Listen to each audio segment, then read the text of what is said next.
Assalamualaikum warahmatullahi wabarakatuh.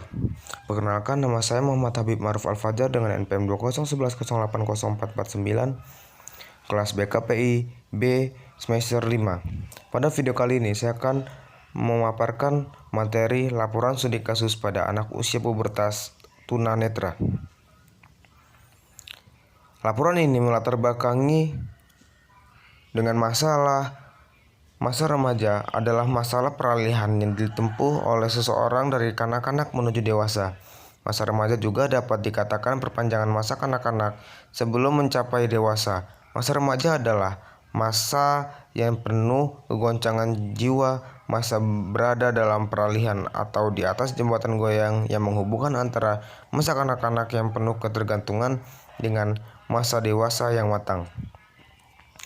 Pubertas merupakan titik pencapaian dari kematangan seksual pada anak perempuan, yaitu dengan terjadinya menarche.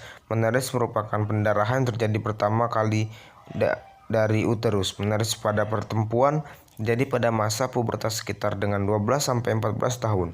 Usia menarche bervariasi pada setiap individu dan wilayah tempat tinggal. Usia menarche dapat dikatakan normal apabila terjadi pada usia 12-14 tahun silam. Masa pubertas sangat penting dalam kehidupan manusia. Pada masa ini terdapat akibat yang langsung terhadap sikap dan tingkah laku serta akibat-akibat jangka panjang yang menjadikan periode pubertas lebih penting daripada periode lainnya. Pada masa pubertas, seorang anak mengalami beberapa perubahan seperti perubahan fisik, intelektual, bahasa, emosi, sosial, moral, dan agama. Tidak terkecuali bagi anak tunanetra. Anak tunanetra mengalami perubahan fisik yang terjadi pada diri mereka saat mereka memasuki masa pubertas, di mana mereka tidak pernah melihat secara langsung bagaimana bentuk fisik mereka secara jelas, seperti perubahan ukuran tubuh, perubahan proporsi tubuh, munculnya ciri-ciri seks primer, sekunder baik pada laki-laki maupun pada perempuan. Pengertian kasus yang dibahas. Kata pubertas diambil dari bahasa lain adolescence yang memiliki arti pertumbuhan menuju dewasa. Dengan demikian, anak tunanetra dalam masa pubertas mengalami beberapa perkembangan, yaitu perkembangan fisik, intelektual, bahasa, emosi, sosial, moral, dan agama.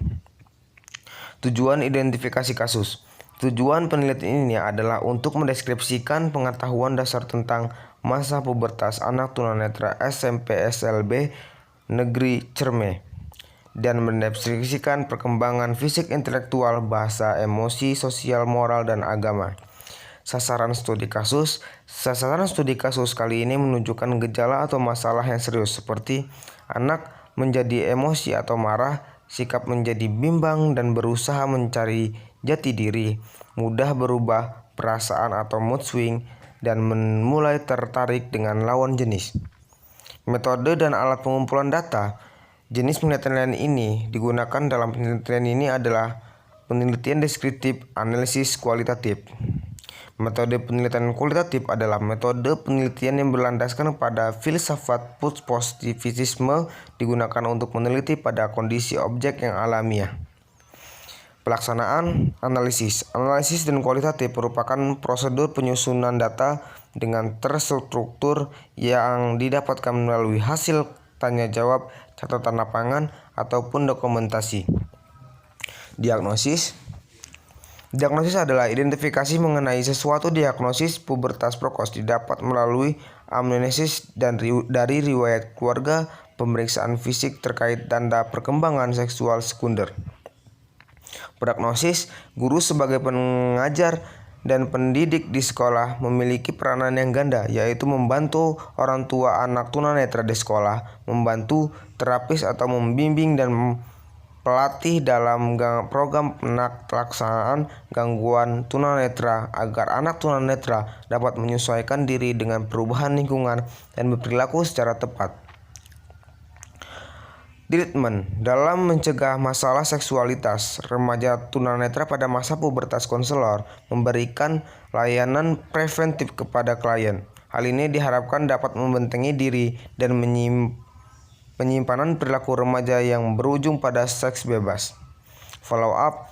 Mengevaluasi terhadap layanan yang telah dilaksanakan oleh konseli dan menjaga apa yang telah dicapai dalam konseling atau menjaga perilaku konseli yang telah berhasil dirubah setelah mengikuti proses konseling.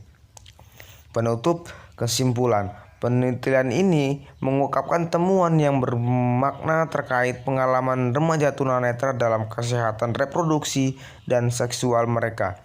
Kecenderungan respon dan sikap yang negatif terhadap menulis pada remaja tunanetra perempuan disebabkan oleh kurangnya pengetahuan tentang perubahan pubertas.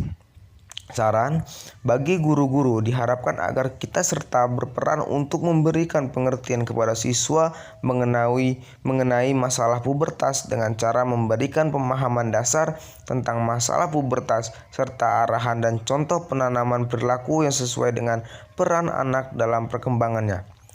Bagi orang tua sebaiknya memberikan kesempatan anak untuk bebas melakukan apa yang anak inginkan dengan disertai tanggung jawab. Orang tua juga berkewajiban memberikan pemahaman masalah masa pubertas pada anak serta membekali anak ilmu agama yang cukup sebagai pedoman anak melindungi diri dari perbuatan yang menyimpang dalam pergaulan. Baiklah, mungkin hanya ini saja yang dapat dipaparkan pada video kali ini. Kurang dan lebihnya saya mohon maaf. Akhirul kalam, billahi taufiq wal hidayah, waridho wal inayah. Wassalamualaikum warahmatullahi wabarakatuh.